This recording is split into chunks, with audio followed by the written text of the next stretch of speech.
La Unión Europea ha puesto en vigor la normativa contra el ruido en el trabajo. Hoy entra en vigor en nuestro país. Los niveles se deben reducir, ya que las enfermedades laborales auditivas son las más comunes en los diferentes sectores, especialmente en discotecas, construcción, aeropuertos y un largo etcétera. La nueva normativa desarrolla una directiva comunitaria de junio de 2002 y tiene básicamente dos novedades.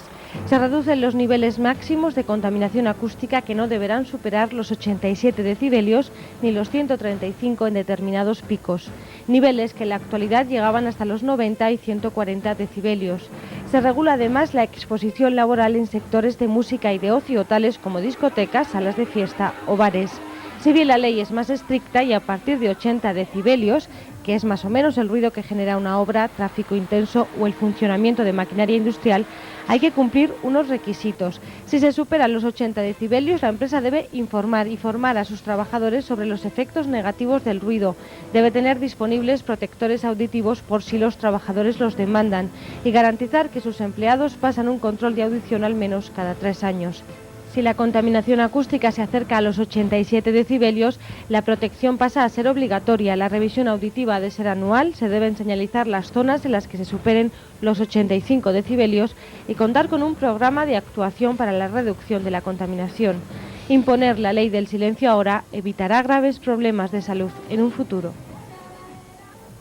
Estamos tan acostumbrados al ruido que el silencio incluso nos molesta. Lo hemos comprobado en uno de los pocos espacios donde la ausencia de ruido suena.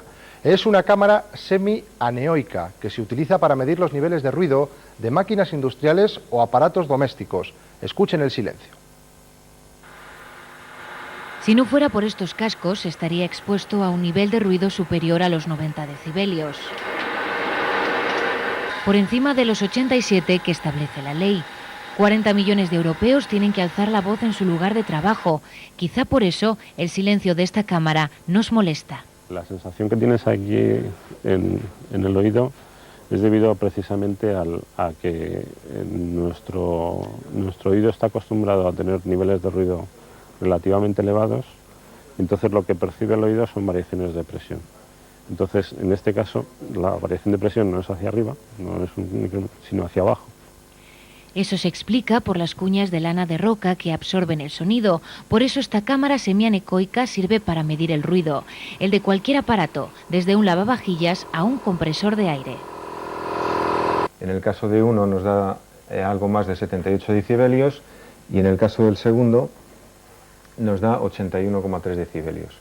¿Soluciones a esto? Bueno, pues lo lógico sería, en aplicación de la ley, empezar por una solución colectiva, es decir, o separar la máquina de donde está el puesto de trabajo, o bien encapsularla. Desde hace unos años el nivel de ruido de los aparatos cuenta para los particulares y para las empresas.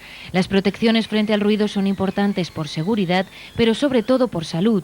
El ruido nos hace perder audición, nos estresa y hasta reduce la capacidad sexual. Noten cómo relaja este silencio.